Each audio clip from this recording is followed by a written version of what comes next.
সুপ্রিয় দর্শক মণ্ডলী, আসসালামু আলাইকুম। দেশ বিদেশ থেকে যারা আমাদের ভিডিওগুলো নিয়মিত দেখেন তাদের প্রত্যেককে টিম এগ্রো ফিশারিজের পক্ষ থেকে আন্তরিক অভিনন্দন, শুভেচ্ছা। আমার দীর্ঘ এই মাছের জগতে চলাচলের মধ্যে একটা বিশেষ আকর্ষণ, যে আকর্ষণটার মধ্যে আমি যেমন উদ্দীপনা পেয়েছি, উৎসাহ পেয়েছি, ঠিক তেমনি আমার যেখানে একেবারে বলতে পারেন ট্যাঙ্কে মাছ চাষের শুরু।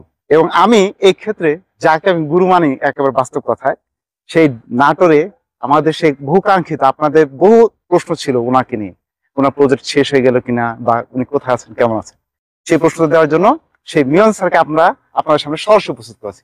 স্যার ভালো আছেন? স্যার আলহামদুলিল্লাহ। তো আমরা দীর্ঘদিন পর আপনার এই প্রজেক্টে আসলাম, এবং আপনার প্রজেক্ট এখন বর্তমান পরিস্থিতি একটু আমাকে যদি দেখাতেন যে আপনার বর্তমান পরিস্থিতি কি আছে। স্যার ধন্যবাদ অনেকদিন পরে আসার জন্য।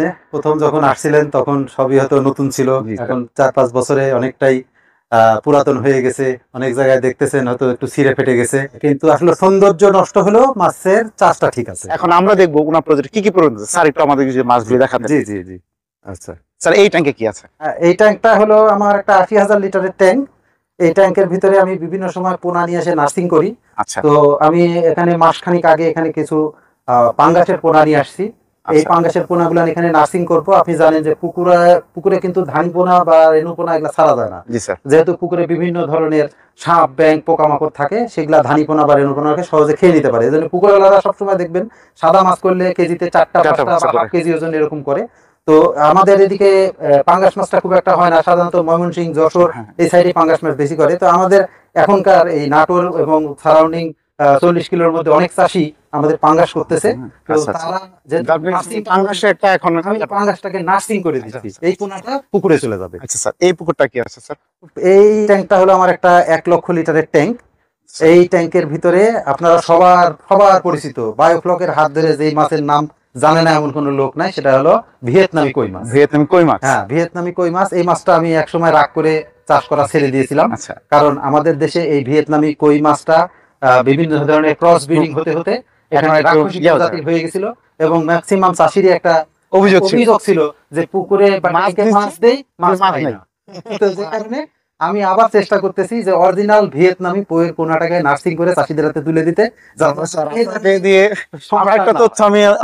এই পর্বটা আপনাদের জন্য, দর্শকদের জন্য থাকলো যে এই ভিয়েতনামি কই নিয়ে যে কিছু দ্বিধাদ্বন্দ্ব আছে, সেই দ্বিধাদ্বন্দ্বগুলো আপনাদের সামনে তুলে ধরার চেষ্টা করবো স্যারের মাধ্যমে। স্যার, এই পুকুরে আছে কি আছে? আচ্ছা, এটা হলো আমার একটা 1 লক্ষ লিটারের একটা ট্যাঙ্ক। তো ঘটনা হলো, এর আগে হয়তো আপনারা দেখছেন যে আমি অনেক ট্যাঙ্কিতে কিন্তু শোল মাছ করছিলাম। জি স্যার, এটা আমি আপনি নিজেও আসছিলেন সেই সময়। তো সেই সময় আমি কিন্তু আপনাদেরকে বলছিলাম যে এর পরবর্তীতে আসলে দেখবেন আমার হয়তো সব ট্যাঙ্কিতেই শোল মাছ, কিন্তু বর্তমানে আমার কোনো ট্যাঙ্কিতেই শোল মাছ নাই। এর কারণ হলো যে শোল মাছ তাহলে কি লসজনক না? লসজনক না। শোল মাছের যে খাদ্য, আমরা যে ভিয়েতনামি শোল মাছটা করি, সেই শোল মাছের যে খাদ্য, সেই খাদ্যটাকে আমরা যোগান দিতে পারি না। আর আমাদের যে খাদ্যগুলো আছে এগুলো আসলে পর্যাপ্ত প্রোটিন থাকে না, শোল মাছের গ্রোথ আসে না। শোল মাছের জন্য দরকার হাই প্রোটিন এবং অনেকটা দরকার লাইট। এই বিভিন্ন ট্যাঙ্কের মধ্যে শোল মাছ, শিং মাছ, আপনার কই মাছ, বিভিন্ন ধরনের মাছ করার পরে যখন দেখলাম যে কোনো মাছেই আমার লাভজনক হচ্ছে না, তখন পরবর্তীতে মানে অল্প দামের, সস্তা দামের মাছ করার চিন্তা ভাবনা করলাম, যে যেটা অন্তত আমার ট্যাঙ্কে করলে লাভজনক হবে। এটা হলো সেই তেলাপিয়া মাছ। এটা হলো গরিবের সবচেয়ে বড় বন্ধু। জি জি জি, তেলাপিয়া মাছ। এটা তেলাপিয়া এবং পাঙ্গাস, তার মানে হচ্ছে গরিবের জন্য যে সকল প্রোটিন সোর্সের জন্য যেগুলো আবাদযোগ্য এবং সহজে এই মধ্যে তেলাপিয়া এবং পাঙ্গাস, এই দুইটা হচ্ছে বাংলাদেশের জন্য এখন সবচেয়ে প্রচলিত। স্যার, এটার মধ্যে কি আছে? এটা হলো আমার একটা 1 লক্ষ লিটারের একটা ট্যাঙ্ক।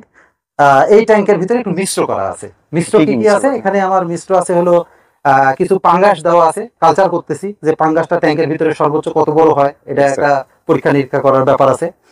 পুকুরওয়ালারা তো পাঙ্গাস করতেছে, ট্যাঙ্কারওয়ালারা যাতে পাঙ্গাস করতে পারে, বা ট্যাঙ্কারওয়ালা পাঙ্গাস করলে কি হবে সেটা রেজাল্ট দেখার জন্য আমি এখানে কিছু পাঙ্গাসের পোনা দিছি, আর সেই সাথে কিছু ভিয়েতনামি কই আছে, এবং তার সাথে কিছু তেলাপিয়া আছে। 3 জাতের। ধন্যবাদ স্যার। মানে অর্থাৎ আপনার ওইখান থেকে সব মিশ্র করা আছে। এবং ধন্যবাদ স্যার। আমি আপনার কাছে আরেকটা প্রশ্ন করবো, যে আমি অন্তত বেশ কয়েক বছর আগে দেখেছিলাম যেখানে শোল মাছের প্রজেক্ট ছিল আপনার, যেখানে শোলের বড় ট্যাঙ্ক গুলি ছিল, সেখানে দেখলাম এবার হাঁসের সংযোজন। জি জি জি, এটা নতুন সংযোজন। এটা দেখাবো আপনাদেরকে ইনশাআল্লাহ। সুপ্রিয় দর্শক মণ্ডলী, একটা জিনিস দেখায় আপনাদেরকে। উৎসাহ, উদ্দীপনা এবং সঠিক পরামর্শ এবং সঠিক জ্ঞান চর্চার মাধ্যমে একজন চাষী তার জ্ঞানটাকে কাজে লাগিয়ে বাস্তব ভিত্তিতে মানুষকে কতভাবে নিতে পারেন। এই যখন প্রজেক্টটা শুরু হয়, তখন আমরা যখন সারা বাংলাদেশে এখন বায়োফ্লকে তখন ব্যাপক ছয়লাভ ছিল, কিন্তু ঠিক আমার এখানে যখন আমি পদার্পণ, তার ঠিক 1 বছর মাথায় বায়োফ্লক একটা হাই রক তৈরি হয়। এবং এই স্যারদের মাধ্যমে এরকম কিছু উদ্যোক্তা আছেন যারা ট্যাঙ্কে মাছ চাষ করে সফলতা দেখিয়ে দিচ্ছেন। এবং শুধুমাত্র ট্যাঙ্কে সফলতা না, উনি একসময় মাশরুমের সঙ্গে সম্পৃক্ত ছিলেন এবং সেই ভিডিওতে আপনাদের অনেক চাহিদা ছিল। এই মাছগুলি সম্পর্কে এবং ট্যাঙ্কে মাছ চাষ সম্পর্কিত ধারাবাহিকভাবে আমরা কিছু প্রয়োজন দেওয়ার চেষ্টা করব এবং আমি স্যারের সঙ্গে থেকে আপনাদেরকে সেই তথ্যগুলো দেব, স্যারের যে অভিজ্ঞতা সেগুলো আপনার সঙ্গে তুলে ধরবো এবং তার সঙ্গে তুলে ধরবো মাছ চাষের বিশেষ করে পুকুরের বিভিন্ন সমস্যাগুলি নিয়ে। সেই পর্যন্ত আপনারা ভালো থাকুন এবং পরবর্তী ধারাবাহিক পর্বগুলিতে আপনাদের জন্য সুস্বাগতম রইল। টিএম এগ্রো ফিশারিজ থেকে আমি মোহাম্মদ আশরাফ আজকের মতো বিদায় নিচ্ছি এবং স্যারকে যেমন ধন্যবাদ, স্যারকে অনেক ধন্যবাদ জানাচ্ছি যে একটা সুন্দর আশাবাড়ি দিলেন যে লসকৃত যারা বায়োফ্লক ছিলেন তাদের জন্য। তো সেই পর্যন্ত আপনারা সবাই ভালো থাকুন, সুস্থ থাকুন এবং নিরাপদ খাদ্যে মাছে ভাতে বাঙালি পরিপূর্ণ হয়ে উঠুক সে প্রত্যাশা টিএম এগ্রো ফিশারিজ থেকে সবার প্রত্যাশা রইল। আসসালামু আলাইকুম। টিএম এগ্রো অ্যান্ড ফিশারিজ বাংলাদেশের কৃষি এবং কৃষকের কথা তুলে ধরে।